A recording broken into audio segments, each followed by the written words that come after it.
जब कोलंबिया अंतरिक्ष यान करीबन 61,000 मीटर की ऊंचाई पर आवाज से 18 गुना तेज गति से उड़ रही थी तो उसी समय उसका कंट्रोल टूट गया। कंट्रोल रूम ने बार बार अंतरिक्ष यान से कंट्रोल स्थापित करने की कोशिश की, लेकिन उसे कामयाबी नहीं मिली। तभी कंट्रोल रूम को एक शख्स ने फोन करके बताया कि एक टीवी चैनल आसमान में शटल टूटने का दृश्य दिखा रही है। ये सुनते ही कंट्रोल रूम ने आपात स्थिति की घोषणा कर दी।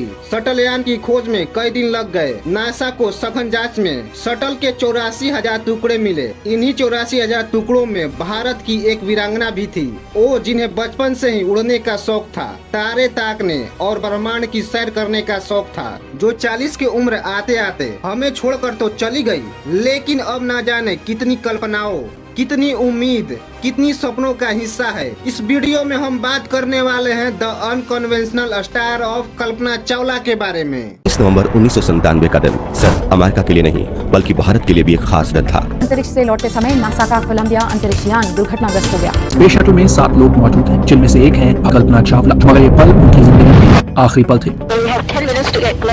Kalpana, we are proud of you. First Indian American astronaut who gave her life. And these are pictures of their last moments alive. बचपन से ही कल्पना चावला को प्लेन के बारे में जानने का बड़ा शौक था। जब भी करनाल के ऊपर से प्लेन गुजरती तो कल्पना चावला उसे बड़े गौर की निगाहों से देखती।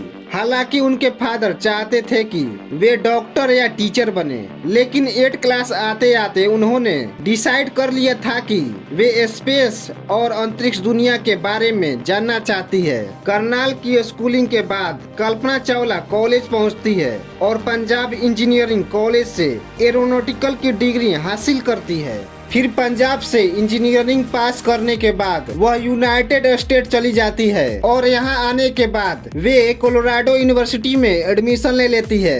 1988 में कोलोराडो से एरोस्पेस में इंजीनियरिंग करती है। पूरी पढ़ाई करने के बाद उनका मेन गोल था कि किसी तरह नासा तक पहुँचा जाए, क्योंकि नासा ही वह जगह थी जहाँ से अंतरिक्ष की राज, रहस्य और अंतरिक्ष की यात्रा की जा सकती थी। अब समय आता है 1994 का, जब कल्पना चावला नासा में पहुंचती है और जो भी जरूरी टेस्ट थे उनको पास करते हुए वह पहली बार एस्ट्रोनॉट कैंडिडेट के तौर पर चुनी जाती है।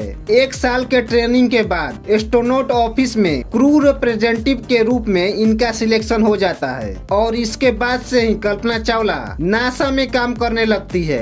इसी दरमियान 3 साल गुजर जाते हैं और इन 3 सालों में बहुत सारे टेस्ट होते हैं जिनमें कल्पना चावला लगातार पास होती जाती है। 1997 में पहली बार कल्पना चावला को मौका मिलता है स्पेस में जाने के लिए। इसमें करीबन 7 लोगों को चुना गया था, जिनमें एक कल्पना चावला भी थी। यह पहली बार था कि किसी हिंदुस्तानी महिला को स्पेस में जाने का मौका मिल रहा था। यह भारत देश के लिए बड़े गर्व की बात थी और इसके बाद उनका प्लान था कि जो कोलंबिया स्पेस शटल है वह 17 नवंबर 1997 को नासा से लॉन्च करेगी और 5 दिसंबर 1997 को धरती पर लौटेगी। इसके बाद कोलंबिया स्पेस शटल में बैठकर कल्पना चावला और इसके 6 साथी वे स्पेस में पहली बार जाते हैं। इस सफर के बारे में उन्होंने बाद में जिक्र किया कि उन्होंने बताया कि कुल मिलाकर 252 बार इन्होंने धरती की चक्कर लगाई थी। 2 हफ्तों से भी कम समय में पूरी पृथ्वी की 252 बार इन्होंने चक्कर लगाए थे। इस सफर के बाद 7 क्रू मेंबर नासा में ही काम में लग जाते हैं। इसी बीच दोबारा 2003 में एक और ग्रुप को स्पेस में भेजना था। इसके लिए सिलेक्शन प्रक्रिया चालू हो जाती है। उसमें भी कल्पना चावला का सिलेक्शन हो जाता है। कल्पना चावला दोबारा स्पेस में जाने के लिए तैयार हो जाती है। सारे फाइनल चेकिंग के बाद आखिरकार 16 जनवरी 2003 को 7 लोग कोलंबिया शटल से स्पेस के लिए रवाना हो जाते हैं, जिनमें कल्पना चावला भी थी।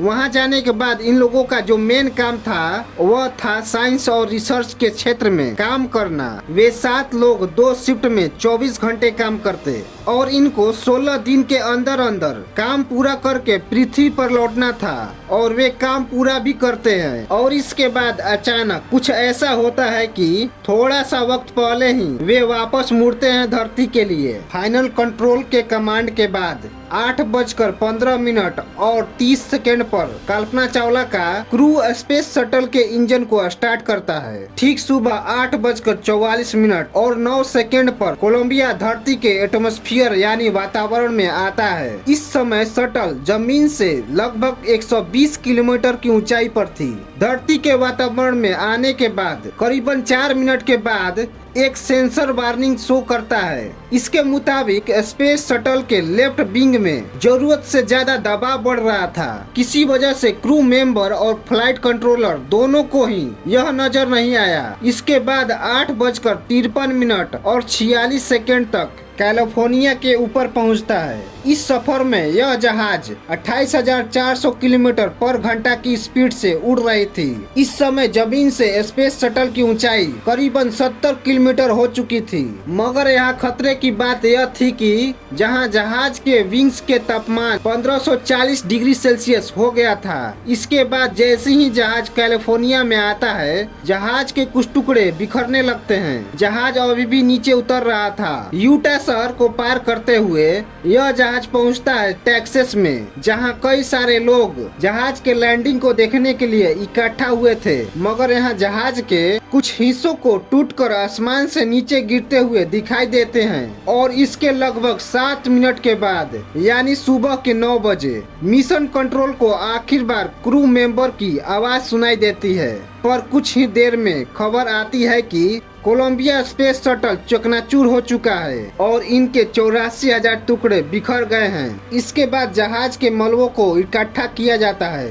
और उनके बॉडी को अलग अलग आइडेंटिफाइड किया जाता है। फिर इसके बाद उन सबों का अंतिम संस्कार किया जाता है।